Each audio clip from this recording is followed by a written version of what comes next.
Muy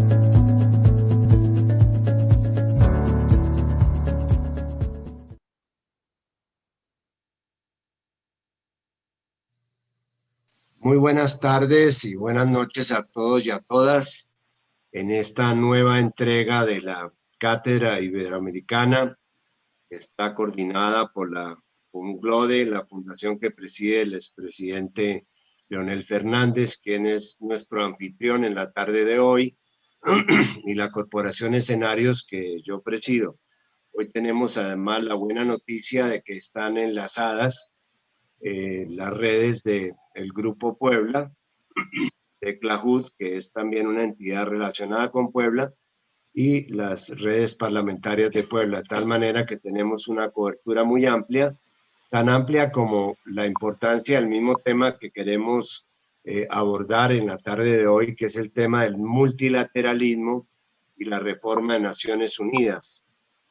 En esta oportunidad hemos invitado a dos figuras muy importantes de la actualidad latinoamericana y del tema en sí mismo, que son la ministra y ex embajadora Ana Isabel Prera, que ha sido una persona muy destacada en el ámbito de Naciones Unidas, trabajó mucho tiempo en la UNESCO, actuó como mano derecha de Federico Mayor Zaragoza, que es la persona a la cual le debemos todo lo que es la UNESCO recientemente.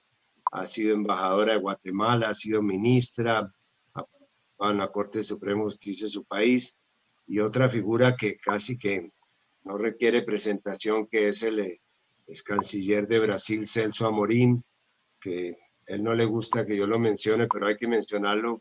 Ha sido considerado por revistas muy importantes como el mejor canciller de América Latina en los últimos años. Con ellos los hemos invitado para hablar de un tema que sin duda tiene muchísima actualidad, que es el tema de la reforma de Naciones Unidas. Eh, ¿Cómo entienden ellos que se debe hacer la reforma de Naciones Unidas? ¿Qué se debe hacer con el subsistema social que ha venido en decadencia presupuestal? Le han quitado recursos a la UNESCO, le han quitado recursos a la OIT, le han quitado recursos a la FAO. ¿Qué se debe hacer con el subsistema económico que está integrado por esta santísima trinidad que son el Fondo Monetario, el Banco Mundial y la Organización Mundial del Comercio, donde lo que pesa es el voto ponderado de lo que se aporta más que el voto sencillo democrático, y por supuesto el subsistema político que tiene que ver con la reforma del Consejo de Seguridad, con la discusión sobre el poder de veto, con el empoderamiento de la Asamblea de Naciones Unidas, qué hacer con las operaciones de Peacekeeping Force que están llevándose una parte considerable del esfuerzo de Naciones Unidas, si se deben o no mantener, y todo esto dentro de un marco general que trazará el presidente Leonel Fernández, que es el tema del multilateralismo como tal. ¿Qué hacemos frente a la bipolaridad hegemónica? ¿Vamos a una multipolaridad o vamos a un fortalecimiento del sistema multilateral? Entonces, las reglas de juego son muy sencillas. Vamos a tener unos 5 minutos para hacer los planteamientos iniciales. Posteriormente haremos una contrapregunta para volver a reencauzar el tema, y finalmente habrá una oportunidad para que cada uno haga como sus consideraciones finales.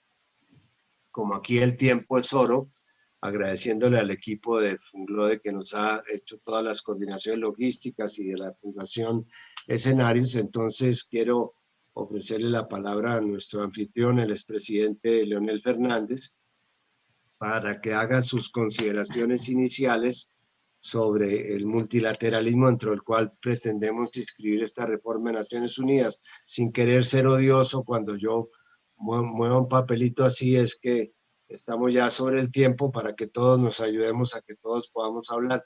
Así es que muchísimas gracias a nuestros invitados especiales, y Leonel, haz tú las consideraciones iniciales. Muy bien, gracias Ernesto. Un saludo muy cálido tanto para usted como para nuestros distinguidos amigos, ¿verdad?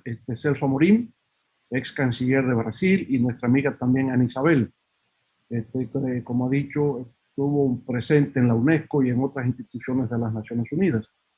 Y creo, Ernesto, ¿verdad?, que el tema que nos convoca, el tema del multilateralismo, pues obviamente tiene que ver con Naciones Unidas, pero incluso más allá de Naciones Unidas, con el concepto, digamos, de cooperación, en la definición clásica, cooperación entre tres o más estados, la construcción de un esfuerzo colectivo para la solución de problemas.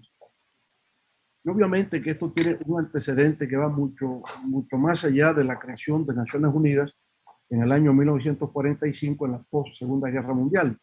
Empezamos a ver este concepto de esfuerzo colectivo o seguridad colectiva desde la paz de Westfalia, ¿no?, en el siglo XVII, luego de la Guerra de los 30 años.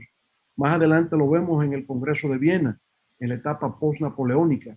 Las grandes potencias europeas que habían estado subyugadas por el Imperio Napoleónico, de repente establecen una alianza que permite una paz de más de un siglo en toda Europa, con excepción de la Guerra Franco-Prusiana en los años 70 del siglo XIX.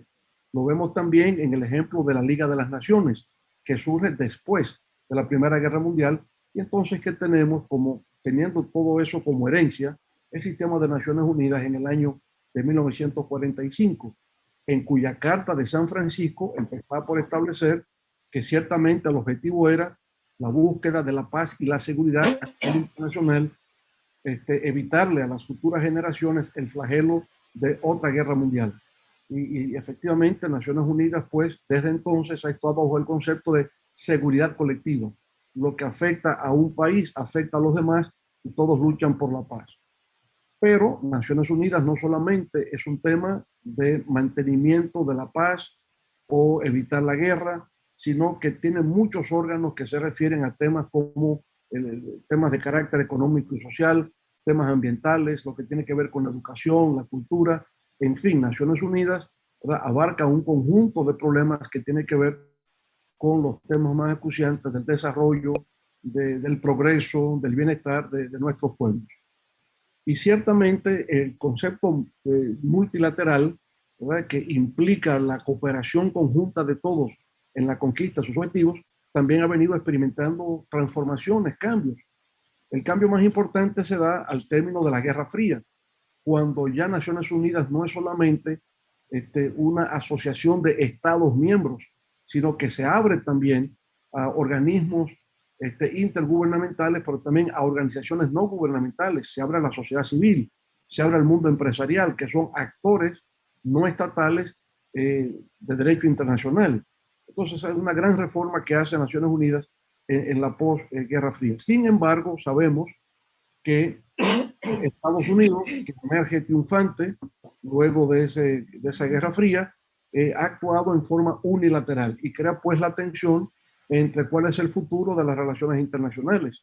Si se basa en una relación hegemónica de una de las potencias mundiales o realmente el multilateralismo que se expresa en su universalidad a través de Naciones Unidas es lo que puede prevalecer. Obviamente hay reformas pendientes. En los últimos años hemos visto varios secretarios generales aportar propuestas de reformas. Primero fue Boutros Ghali, el egipcio, ¿verdad?, que no pudo reelegirse para un segundo mandato debido a que efectivamente encontró la resistencia del gobierno de los Estados Unidos. Luego de Boutros Ghali tenemos a Kofi Annan, que introdujo varios proyectos de reformas muy importantes que tenían que ver con el Consejo de Seguridad, que genera una de las grandes tensiones sobre el tema del multilateralismo, toda vez que establece una clasificación de Estados miembros entre los estados permanentes con derecho a veto y los estados no permanentes, que son 10 y que se van rotando cada 2 años. Entonces, Kofi Annan introduce esta reforma para modificar lo referente al Consejo de Seguridad, también la gerencia interna del sistema de Naciones Unidas y lo que tiene que ver con la parte de seguridad y mantenimiento de la paz. Luego de Kofi Annan, por supuesto, hemos tenido las más recientes propuestas de reforma del actual secretario general Antonio Guterres, que también va en la línea de cómo hacer de Naciones Unidas como mecanismo multilateral una institución más eficiente, más accesible, más democrática, más equitativa, ¿verdad?, con reformas en el Consejo de Seguridad una vez más, pero también en lo que tiene que ver con la gerencia, transparencia y eficiencia del sistema de Naciones Unidas. De manera pues que podemos decir que ciertamente el multilateralismo es la opción preferida para la solución de los conflictos internacionales, para la promoción de la paz, para promover los objetivos de desarrollo sostenible, ¿verdad? Promover todo lo que tiene que ver con transformación y cambio social en beneficio de la humanidad, pero no es menos cierto que es un multilateralismo que también requiere de reformas para ser más eficaz en la conquista de sus metas o de sus propósitos.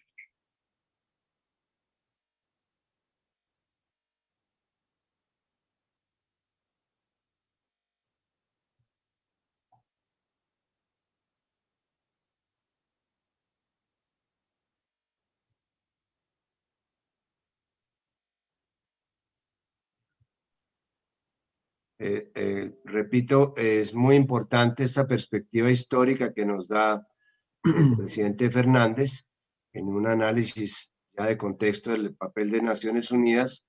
Sin duda, una de las personas que ha estado más interesada, inclusive he sido testigo de eso en el Grupo de Puebla, del enfoque multilateral, ha sido el ex canciller Celso Amorín. Celso, ¿por qué nos compartes tus opiniones sobre este tema?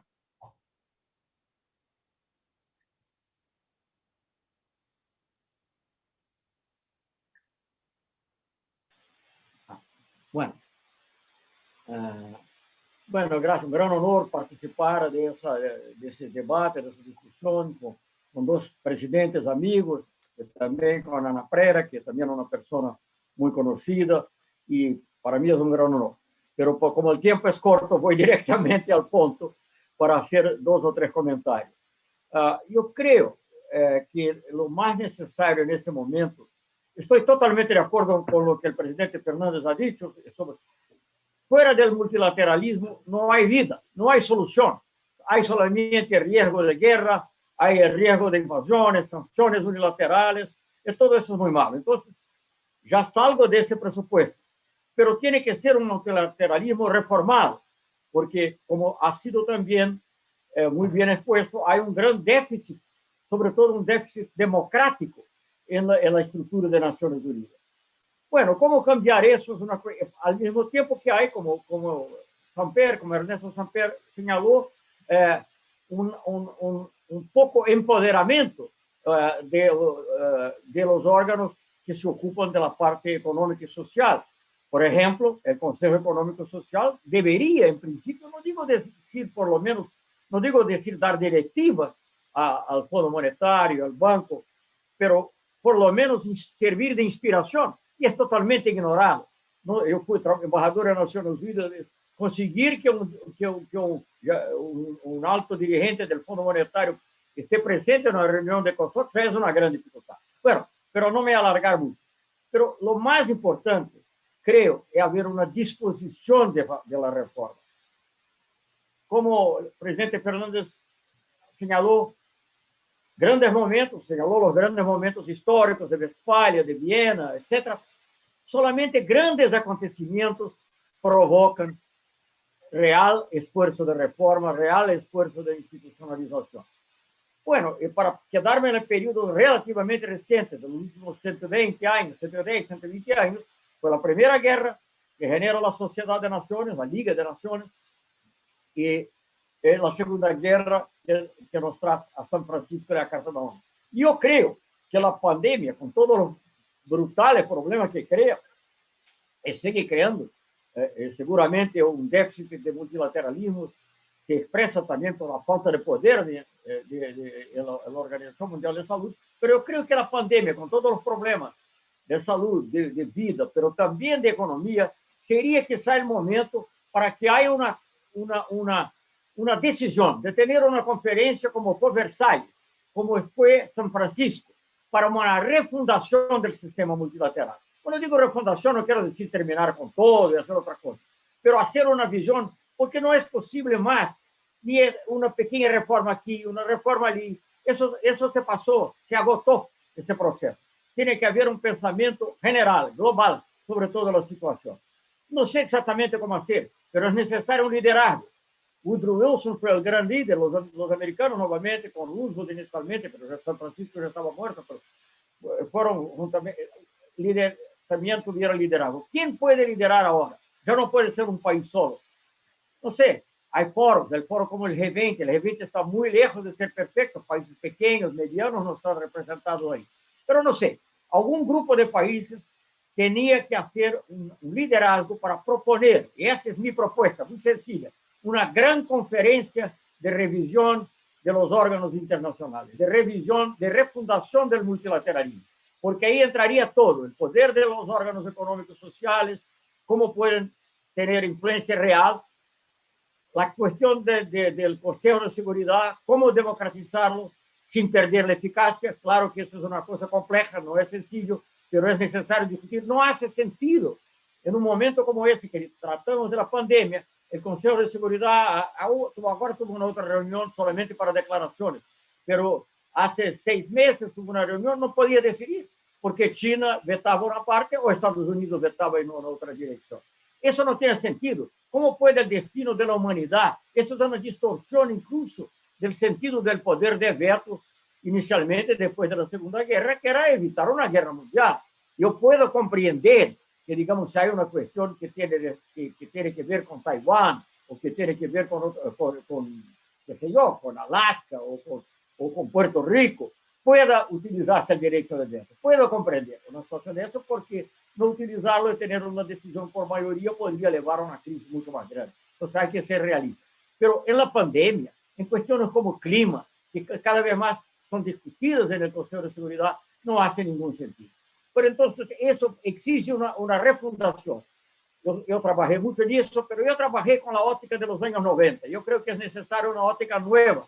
Ya mi óptica ya está superada por eso. Entonces, pero sí, ¿cómo empoderar los órganos económicos sociales? ¿Cómo hacer que tengan consecuencias? Dicen, la OMS no la alcanzó eso. Claro, no es porque no haya discutido, no haya tomado buenas decisiones, pero ella no tiene poder de hacer que las cosas se decidan. ¿Cuál es el poder de OMS de decir alguna cosa y que llegue al Fondo Monetario, lo haga? No hay. No hay. El Fondo Monetario o el Banco Mundial, para ser más preciso en este caso. Entonces, eso que quiero. Yo puedo citar aquí una frase de Che Guevara, no quiere decir que yo sea un revolucionario, pero es una frase que tiene que ver un poco eso. Una vez le preguntaron, cuando en el final del inicio de los años 60, le preguntaron, había una gran discusión en los foros multilaterales entonces sobre reforma agraria. Y había un modelo que había estado en India, otro en Egipto, había discusiones técnicas. Entonces alguien le preguntó a Che Guevara, ¿cómo se hace la reforma agraria? ¿Qué es necesario hacer? Che Guevara ha dicho muy sencillamente, primero se hace una revolución, después se hace la reforma agraria. Entonces, yo no quiero la revolución, pero yo quiero la voluntad política, una conferencia que tenga el objetivo de reformar, porque si vamos por los sistemas tradicionales, no llegaremos nunca a ningún lugar. Claro, el Consejo de Seguridad quiere el veto, pero en la Asamblea General también hay otros mecanismos que paralizan todo. Entonces, yo creo que una conferencia en que haya la conciencia de que tenemos, no solo que tenemos un sistema multilateral, que no sea hegemónico, que sea contra el unilateralismo, pero que además de eso sea un nuevo sistema multilateral, con más democracia, con más empoderamiento para los órganos de derechos humanos, los órganos económicos sociales. Muy sencillamente. Gracias. Muchas gracias, Celso. Creo que está muy claro estamos como llegando a los talones de Aquiles del debate, que nos permitirá profundizar más en la segunda tanda de este encuentro.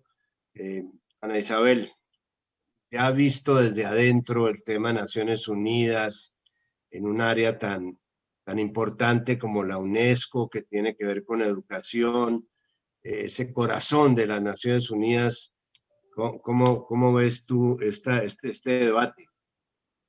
Bueno, creo que es un debate fundamental porque el multilateralismo, que fue uno de los grandes aportes realmente del siglo XX a la humanidad, y que durante los años 50, 60, 70, después de su creación en 1945, y que vivió tal vez los momentos más estelares en lo que podríamos llamar el humanismo social de esos años, en donde también aparece el hecho más importante del siglo XX, que para mí es la Declaración Universal de los Derechos Humanos. Cómo por primera vez realmente, después de 10.000 años de historia, la humanidad reconoce por primera vez que hay una igual dignidad de todos los seres humanos sin distinción, ni de raza, ni de ideología, ni de religión, ni de pensamientos. Esto es fabuloso y esto lo logran las Naciones Unidas. Se vive a intensidad este humanismo social, los años 50, los años 60, 70, hasta que llega en los años 80 el neoliberalismo. Y entonces el ser humano, que era el centro del desarrollo, pasa a un lado y en el centro de la acción política, del interés, lo que se sitúa son los mercados, los bancos, la especulación, y este ser humano, que era el beneficiario de esa cooperación internacional tan importante, se convierte en un consumidor y si no consume, no existe. Entonces, empieza el debilitamiento del sistema de Naciones Unidas, sobre todo de las organizaciones especializadas en los temas sociales y humanos, en los temas como la UNESCO, como lo es la FAO, la OIT, la OMS, se van debilitando porque se les quita el interés, se les quita sobre todo el financiamiento, y hay una decidida voluntad política de reducir el impacto que tienen, contrario a las otras instituciones como es el Fondo Monetario Internacional, el Banco Mundial, la OMC, que van teniendo mayor y mayor importancia. Creo que esto ha sido el efecto terrible para el multilateralismo en las instituciones especializadas de vocación y de misión humanista, porque además aparecen los grupos plutocráticos. Aparece el G3, luego se convierte en G7, que parece que es G8, incluso puedo decirles más reciente, y sé que hay países emergentes que pertenecen al G20, pero esto le ha quitado a la Asamblea General de Naciones Unidas el poder político, porque las verdaderas decisiones ya no se toman en el seno de la Asamblea General, se toman en el seno de los grupos plutocráticos, y se toman en el seno de los grupos plutocráticos porque son los que tienen un mayor PIB, el dichoso y famoso Producto Interno Bruto, que tanto nos ha engañado, sobre todo a los países pequeños, porque este producto que solo mide realmente la riqueza material no habla de las desigualdades, tampoco habla de la distribución. Y entonces, si queremos cambiar el mundo, tenemos que empezar a cambiar la forma como lo medimos. Y este Producto Interno Bruto, que no lo vamos desde luego a anular, pero tenemos que irlo sustituyendo poco a poco por el desarrollo humano.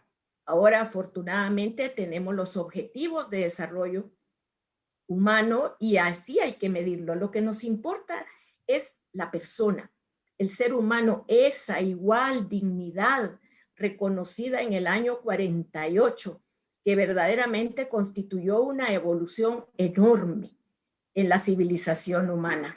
Por lo tanto, tenemos que devolverle, y sobre todo a estas instituciones especializadas, como es la UNESCO, en donde se debate ni más ni menos que las ideas, las propuestas, porque la UNESCO además fue creada para la cooperación intelectual y moral, que tanta falta hace ahora en este mundo globalizado, en donde el multilateralismo es la única forma de resolver los grandes desafíos que tenemos por delante, como el cambio climático, como la pandemia misma.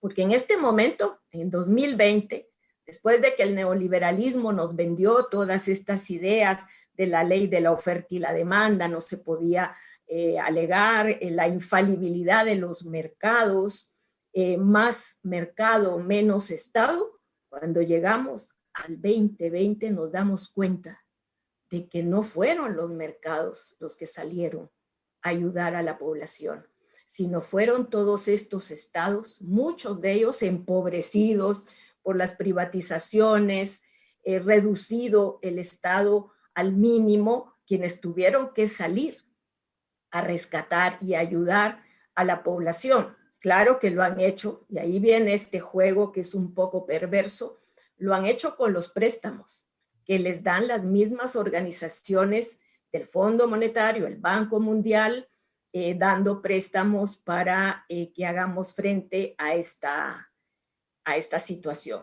Así es que creo que la reforma es fundamental, pero para eso los liderazgos del sur, de los países emergentes, tienen que trabajar en la Asamblea General y tiene que haber una especie de revolución adentro del sistema de Naciones Unidas para recuperar y darle a las Naciones Unidas el papel de la gobernanza global, gobernanza democrática global, porque está quedando como una gran ONG humanitaria y ese no es el papel de las Naciones Unidas. El papel de las Naciones Unidas es político, sobre todo, es estar sobre todo ahora vigilante de la democracia que tantos riesgos tiene acechada por los autoritarismos y los fascismos. Y lo dejo ahí porque creo que ya me pasó el tiempo. Gracias. Muchas gracias, Ana Isabel. Sin duda, esto forma parte de este debate. Quisiera introducir un elemento adicional en este curso que llevamos, que tiene una indudable actualidad, que es el papel que ha jugado el propio sistema de Naciones Unidas en la reciente pandemia producida por el COVID-19. Para nadie es un misterio que, entre otros, el grupo propuso que se le diera a las vacunas el carácter de bien universal, garantizando el libre acceso de todos a las vacunas, cualesquiera fuera su origen. Frente a esta aspiración de todos los países, se abrió camino más bien la idea de que se le diera a las vacunas la consideración de una simple mercancía, que los países que pudieran competir y que pudieran pagar las vacunas y que pudieran producirlas fueran los países que empezaran por beneficiarse de las vacunas. Hay unas cifras realmente preocupantes, como el hecho de que 10 países en este momento son dueños del 90% de las existencias de las vacunas, o el hecho de que solamente 64 países han comenzado sus procesos de vacunación frente a una realidad de más de 180 países, de tal manera que de alguna forma este giro del papel de Naciones Unidas en la OMS, pues de alguna forma demostró que cuando hay de por medio situaciones críticas como las que estamos viviendo, cada país saca lo peor de sí mismo y los niveles de cooperación internacional y los grandes propósitos pues terminaron aplazados. Nosotros inclusive llegamos a proponer que los países que hoy día son los dueños de las vacunas destinaran el 10% para simplemente atender los sectores críticos de nuestros países, de todos los países que no las producimos, que eran los que estaban en la primera línea de lucha contra el COVID en los sistemas sanitarios y los mayores de 80 años. Sin embargo, esto no ha sido posible. Se creó un mecanismo que se llama el COVAX, una especie de bus en el cual se montaron algunos países, pero que no atiende más del 10% de sus necesidades de vacunas. No quiero que simplemente nos detengamos en el tema en sí de las vacunas, sino hasta qué punto la cooperación internacional de la cual habíamos venido hablando y que alimentaba esta idea de un sistema multilateral donde todos estábamos ayudándonos a todos, simplemente parece no haber funcionado. Declaraciones de países negándole los respiradores a otros, los medicamentos necesarios para el proceso. Creo que Leonel tiene una idea muy clara sobre este tema de la cooperación, no solamente de su problemática, sino cómo podría orientarse. No sé si quiero referirte a este tema de Naciones Unidas frente a la pandemia y la cooperación. Sí, cómo no, Ernesto. Primero, expresar mi total acuerdo con este análisis que hace, al igual que Ana Isabel y Celso, ¿verdad? En esta línea de entender la cooperación y el multilateralismo en medio de una situación de crisis global como la que tenemos hoy día. Ciertamente hay que partir de la idea que esta pandemia es una crisis global y frente a una crisis global tiene que haber una solución de carácter global. Y lo que estamos viendo son soluciones aisladas nacionales frente a este problema global. Obviamente que, digamos, el COVID-19 es una crisis de carácter multidimensional. Es al mismo tiempo una crisis sanitaria, pero también es una crisis económica, social, es una crisis ecológica y sobre todo afectando mucho al sistema educativo de nuestros pueblos. Naciones Unidas juega un papel. El papel de la Organización Mundial de la Salud ha sido justamente prevenir. Es que han hecho la declaratoria primero de que se trataba de una situación de emergencia, de alerta internacional, y luego pasó a una declaratoria de pandemia. Y ha estado jugando un papel justamente en todo lo que tiene que ver con las pruebas que se han tenido que realizar y ya más recientemente en lo que tiene que ver con las vacunas. De manera que juega un rol quizás no en todo lo que desearíamos, pero la OMS se ha puesto al frente en el aspecto sanitario de esta pandemia y lo ha hecho en América Latina a través de su organismo regional, en el caso nuestro, la Organización Panamericana de la Salud. Pero como digo, también hay otros aspectos de la pandemia que tienen que ver con el elemento económico y social. Y aquí habría que ver ciertamente el rol de Naciones Unidas, porque los organismos multilaterales, ¿verdad?, que en este caso serían Banco Mundial, Fondo Monetario Internacional, no siempre han estado a la altura de las expectativas deseadas, que tiene mucho que ver también con la manera disfuncional en que estos organismos operan en función con las necesidades de nuestros pueblos, empezando en cómo se eligen, ¿no?, sus figuras centrales. En el caso del Banco Mundial, el presidente del Banco Mundial siempre es un ciudadano norteamericano. Y en el caso del Fondo Monetario Internacional, siempre es un europeo, preferiblemente francés. Y eso ha sido así casi todo el tiempo. Entonces uno dice, bueno, pero si la mayor concentración de la población está en el sur, ¿por qué nunca ha habido un director ejecutivo del Fondo Monetario que sea africano, que sea latinoamericano? ¿Verdad? ¿Por qué no ha habido un presidente del Banco Mundial que sea de otro país que no sean los Estados Unidos? Entonces, hasta la conformación de esos bufetes directivos está hecho de una manera en que los países del sur se ven completamente excluidos. Y claro está, hay una concepción de parte de esos organismos de cómo es que se manifiesta la cooperación. Cooperación y solidaridad realmente no la ha habido.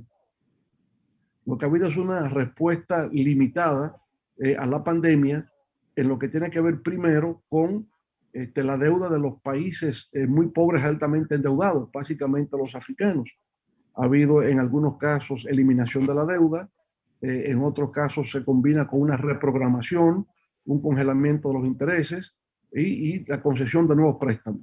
Pero lo que tiene que ver con la creación de un fondo global de solidaridad y cooperación hasta ahora no ha existido.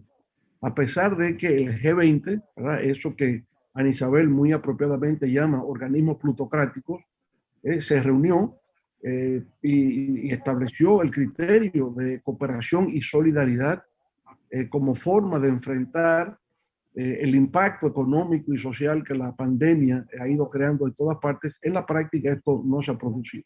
Y aquí también vemos la diferencia.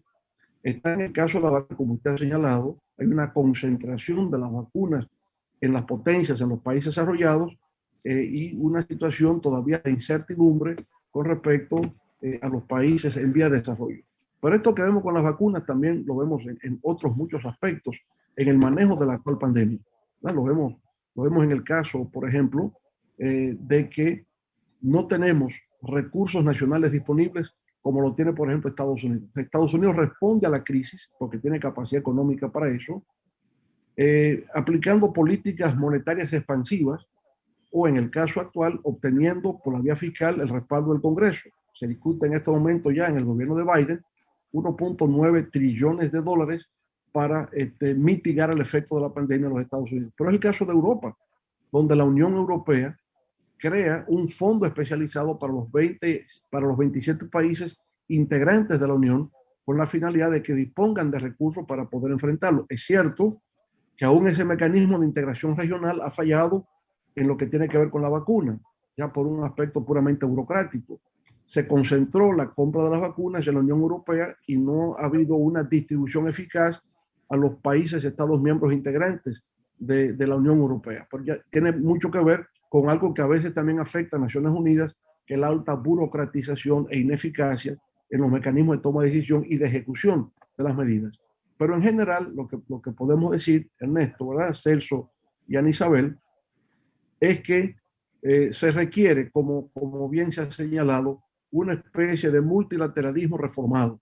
O sea, hay que pasar a una nueva etapa que va a implicar el elemento, los organismos económicos y sociales, además de lo que tiene que ver con el Consejo de Seguridad y, por supuesto, la capacidad gerencial de coordinación y ejecución de medidas por parte del organismo mundial. Bien. Celso, tu opinión.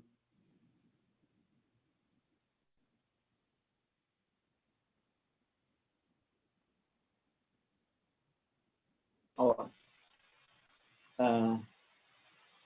sí, no, dos o tres comentarios. Yo estoy de acuerdo con Ana Isabel que, aunque creo que el G20 es un pequeño progreso en relación al G7 y al G8, porque por lo menos hay algunas economías de países en desarrollo. No digo eso porque Brasil está, pero de todas maneras no creo que sea la solución. No creo. Además, por ejemplo, hay distorsiones, hay muy pocos africanos, para decir una cosa, no hay nadie del Caribe, América Central, no hay un país para representar América Central y el Caribe. No hay y hay, por ejemplo, una repetición. Unión Europea es parte del G20 y los países principales de la Unión Europea también son parte del G20. Bueno, muchas distorsiones, pero en relación al G7, que no solamente economías industrializadas, superindustrializadas, es un progreso, una indicación, no de lo que debe ser, pero de dónde se debe llegar más adelante, ¿no? Porque siempre hay, en todas las organizaciones, un problema, digamos así, de una encontrar el equilibrio entre la efectividad, la eficacia y la democracia. Tiene que encontrar el medio. Bueno, yo quería decir, porque, hablando nuevamente de la situación actual, no quiero entrar en los detalles, porque estoy de acuerdo con todo lo que se ha dicho sobre la importancia del acceso universal a las vacunas y la incapacidad de la OMS. Pero veamos dos casos. Tenemos la OMS y el Consejo de Seguridad, dos extremos. La OMS es razonablemente democrática en su proceso de decisión, tiene una conferencia, cada país tiene un voto. Bueno, razonablemente democrática, claro que tenemos siempre las influencias, etcétera, etcétera. Pero no tiene poder. Yo estuve en un panel convocado por Ban Ki-moon, que era entonces el secretario general, sobre el Ebola. Y si uno lee, le recomiendo mucho, se lee solamente el sumario ejecutivo del informe final, lo que se prevé ahí es lo que está ocurriendo. ¿Y qué puede ocurrir de nuevo? Quizá encontraremos las vacunas adecuadas para el COVID-19, pero ¿quién puede hablar del COVID-20, del COVID-22, del COVID-25?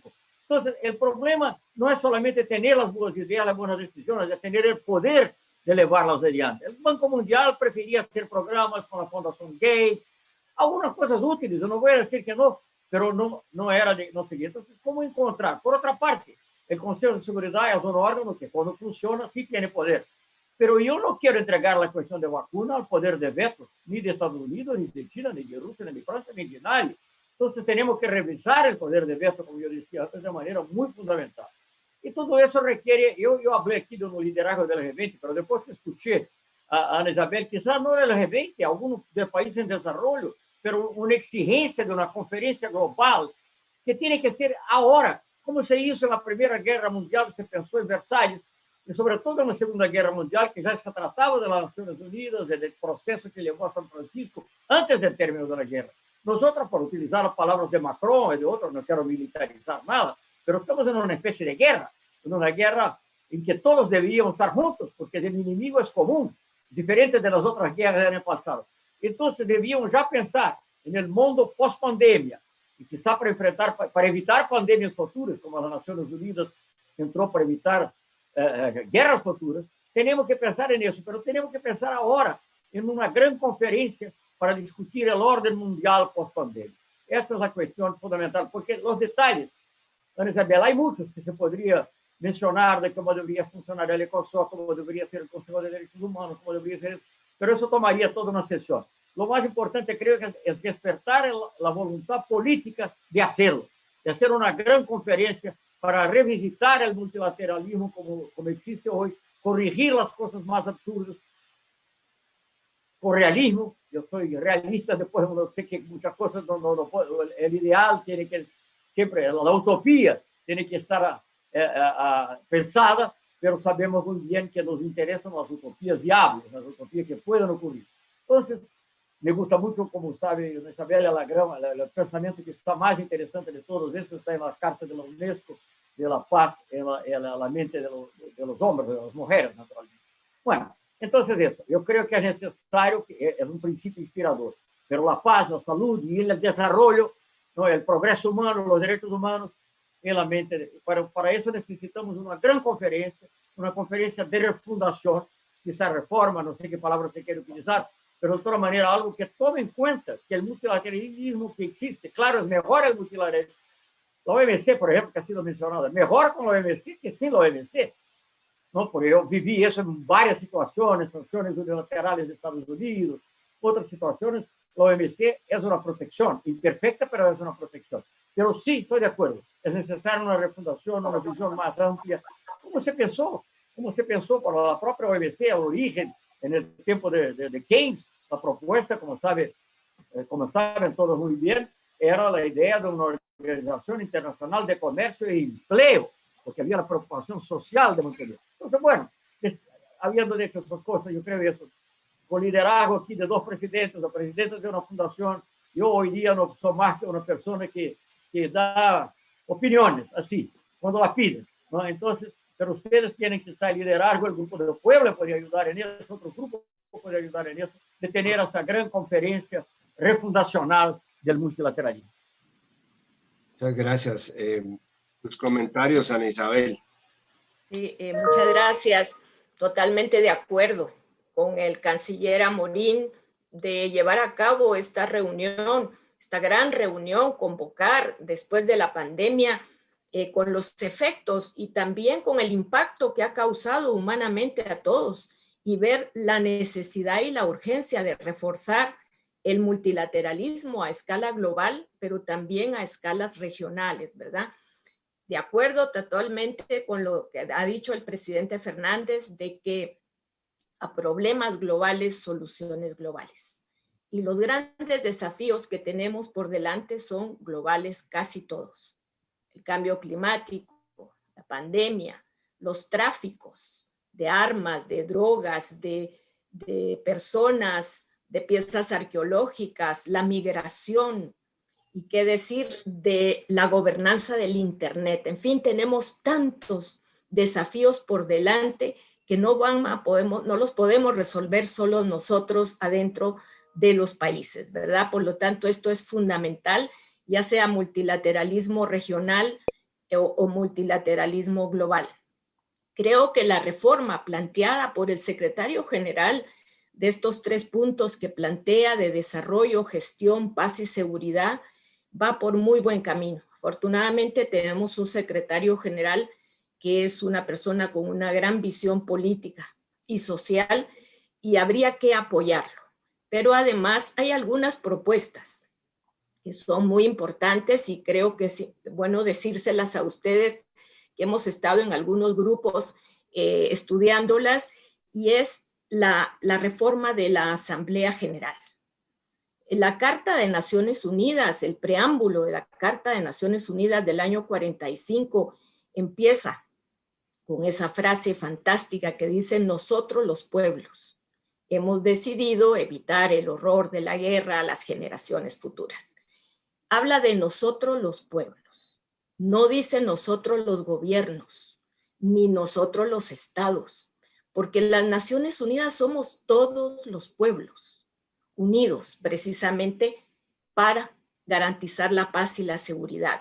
Entonces, pensamos que la Asamblea General debería de ser mixta.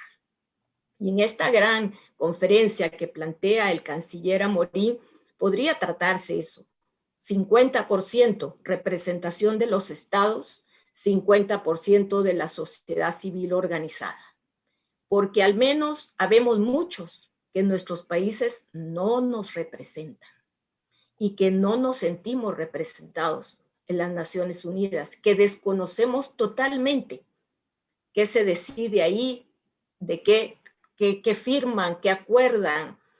No lo sabemos, pero si hubiera junto al gobierno, hubiera una o dos o tres organizaciones de la sociedad civil que velan por los derechos humanos, que velan por el bienestar, por la pobreza de la sociedad, tendríamos otra información y otra visión.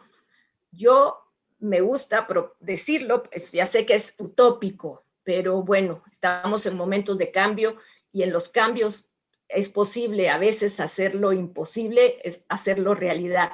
Y es que estos representantes de los países algún día sean electos popular y democráticamente por los países, de tal manera que tendríamos por primera vez un parlamento mundial. Y esta persona, con el apoyo del gobierno, no tendría que dar razón a su gobierno, sino a la población que lo eligió para poder responder democráticamente. Luego también el Consejo de Seguridad, desde luego el veto. El veto, eso hay que trabajarlo porque ya no tiene sentido. 75 años después, los países que fueron ganadores tenían algún sentido, el equilibrio este-oeste, pero ahora la cantidad de países emergentes con un gran poder político, social, económico, no tienen por qué estar excluidos de este grupo de privilegiados. Y además en este mundo actual ya no deben de haber privilegios. Tenemos que ser todos los pueblos. Y en ese mismo Consejo de Seguridad, proponer crear un Consejo de Seguridad socioeconómico. Si bien es cierto, hay un ECOSOC, como dice un amigo de todos, Federico Mayor, es más eco que SOC. La parte económica es la que prevalece en el ECOSOC y no lo social. Este sería un Consejo de Seguridad socioeconómico, es decir, lo económico en función de lo social, que es lo que hoy necesitamos. Y desde luego, crear un Consejo de Seguridad Medioambiental. Tenemos la espada de Damocles sobre nuestras cabezas de una posible catástrofe ambiental que podría no solo reducir y disminuir la calidad de la vida, y como dice el preámbulo de la Declaración, de la Carta de Naciones Unidas, para garantizarle a las generaciones futuras y evitarle el dolor de la guerra. En este momento ya hay menos guerras, pero el dolor de la pobreza, el dolor de lo que puede ser una hecatombe ambiental que sería realmente catastrófica. Entonces, estas podrían ser algunas de las reformas que se proponen en esa gran reunión que dice el canciller Amorín que se podría promocionar y reactivar a través de los países donde podamos tener alguna incidencia. Muchas gracias. Bueno, yo creo que estamos como aproximándonos al final de nuestro interesantísimo debate. Me parece que hay una idea clara planteada por Celso sobre la necesidad de que esta refundación de Naciones Unidas sea sometida a un mecanismo de legitimación democrática. Y cuando digo legitimación, recojo las palabras de Ana Isabel en el sentido de que no sea simplemente una participación de estados, sino que hay una participación activa de la sociedad civil. De hecho, ya se ha venido abriendo camino en Naciones Unidas, espacios de participación de la sociedad civil, organizaciones de derechos humanos. Hay un pacto de empresarios alrededor de la responsabilidad social. Los países de alguna forma adoptan distintas configuraciones para poder participar al interior del seno de Naciones Unidas. Cuando Colombia tuvo la presidencia del grupo de países no alineados, nosotros buscábamos mecanismos de consensos sectoriales para sacar adelante determinadas iniciativas, pero también tenemos que ser claros de que hay unos factores discordantes al interior del actual sistema que impiden que haya realmente una democracia plena. Esta situación en que la Asamblea aprueba declaraciones, pero las decisiones las toma un Consejo de Seguridad en el cual solamente están representados los países ganadores de la guerra, pues no deja de ser una circunstancia bastante paradójica. De la misma manera, el modelo de desarrollo que fijan a través del Fondo Monetario y el Banco Mundial, pues de alguna forma responde a un modelo que de alguna manera no compartimos muchos países que creemos en un modelo solidario de desarrollo, no en un modelo neoliberal. Por supuesto, también hay una discusión sobre si Naciones Unidas debe estar en operaciones de guardar la paz, el peacekeeping, o de construir la paz, que es el peace building, que sería lo que muchos quisiéramos que estuviera involucrada en ese tema. Es claro, además, que el mundo no va hacia un extremo de la bipolaridad ideológica, como algunos piensan que vamos a salir de Estados Unidos y vamos a caer en la China. Eso es una super simplificación de lo que es la geopolítica actualmente. Creo que al contrario, ya hay un mayor interés en que sean unos organismos multilaterales. Yo leyendo uno de los mejores libros que me he leído en la pandemia, y me ha tocado leer unos cuantos, es la biografía de Obama, que está muy bien escrita y además muy bien documentada. Pero hay una frase que me llamó la atención, es que Obama le pregunta a la mamá cuando estaba pequeño, ¿y qué es esto de Naciones Unidas? Y la mamá le dice, es un sitio que se inventaron para no pelear entre ellos. Yo creo que esa es la mejor definición que se puede dar hoy día de lo que es Naciones Unidas. Es un sitio en el cual podemos pelear sin necesidad de enfrentarnos o de asesinarnos. Así es que creo que en ese sentido es bienvenida la propuesta de Celso de que se haga una gran asamblea refundacional. Tampoco todo es negativo en Naciones Unidas. A mí me parece que la propuesta de los objetivos del desarrollo es como un buen catálogo de buenos propósitos que podrían de alguna manera.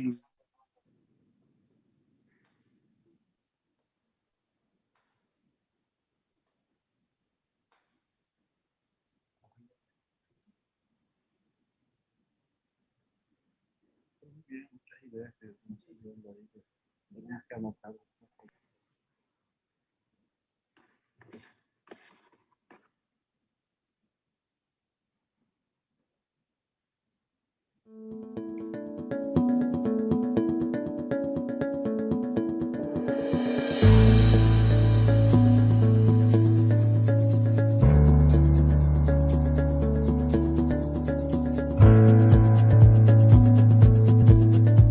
Bueno, creo que ya arribando a esta parte final de nuestro diálogo, creo que hay un consenso construido entre todos, ¿verdad? Expresado con la brillantez y la elocuencia de Celso, Ana Isabel y el propio presidente Samper, en el sentido de esta necesidad de hacer una reforma al sistema de Naciones Unidas que lo haga más democrático, más participativo y que pueda jugar su rol realmente, el rol con el cual fue concebida las Naciones Unidas, de garantizar la seguridad y la paz a nivel internacional, promover el desarrollo, promover el bienestar de los pueblos. Pero obviamente, en el caso nuestro, específicamente de América Latina, para nosotros es relevante, ¿no? En este mundo actual, en este mundo contemporáneo, tenemos que volver al tema de la integridad regional. Y ahí hay una gran debilidad que tenemos en estos momentos. Primero, hay un problema de organizaciones de carácter subregional. Empezando por el Caribe, ni siquiera nos entendemos con una sola organización. Tenemos CARICOM, pero resulta que para los países miembros de CARICOM, Cuba y República Dominicana resultaban ser países muy grandes. Entonces hubo que crear CARIFORUM para que pudiésemos estar ahí. Y ya luego se crea la Organización de Estados del Caribe, una tercera organización solo para agrupar a los países caribeños. Ya entonces tenemos el Sistema de Integración Centroamericano, tenemos el SICA, tenemos la agrupación de los países andinos, tenemos UNASUR y finalmente tenemos ACELAC. Y yo creo que cada grupo de países a nivel subregional puede continuar con su organización, pero al final es claro que tenemos que fortalecer CELAC como comunidad de estados de América Latina y el Caribe, que agrupe a todos los países, que los represente, que los identifique y que les brinde una voz relevante a nivel internacional para poder efectivamente ejercer presión y se apliquen los mecanismos de carácter multilateral en la solución de los problemas de carácter global. En la medida en que los países de la región no estemos debidamente integrados y que no se produzca una respuesta de carácter regional a los problemas globales, entonces volveremos a una respuesta nacional, nos debilita a cada uno y por lo tanto no avanzamos en la agenda del desarrollo nacional en el marco de lo global. Creo que este es un tema que tenemos que trabajar de manera complementaria a la reforma de Naciones Unidas para que efectivamente podamos alcanzar la ejecución de los objetivos de desarrollo sostenible que se ha planteado en un contexto y en unas circunstancias más complejas y difíciles, porque no cabe duda de que la pandemia del COVID-19 dejará sus secuelas residuales en años por venir. Entonces, solamente la unidad, la integración, la cooperación entre nosotros en América Latina nos permite una presencia más activa y dinámica en el plano internacional.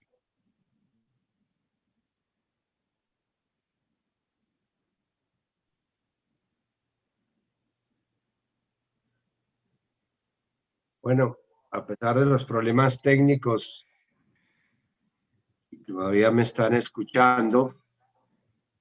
Muchísimas gracias a nuestros invitados por atender esta cita. A quienes nos están escuchando, tenemos más de 2.000 personas en este momento conectadas a nuestras redes. Muchas gracias a ustedes por acompañarnos también, a Celso, Ana Isabel, nuestros invitados de hoy, y seguiremos con nuestra cátedra iberoamericana. Muchas gracias, Leonel, por servirnos de anfitrión. Gracias, Ernesto. Igual, Muchas gracias. Muy bien. Gracias. Gracias y un gusto. Bueno, ok. Gracias, Celso. No logro abrir aquí. Gracias. Ok.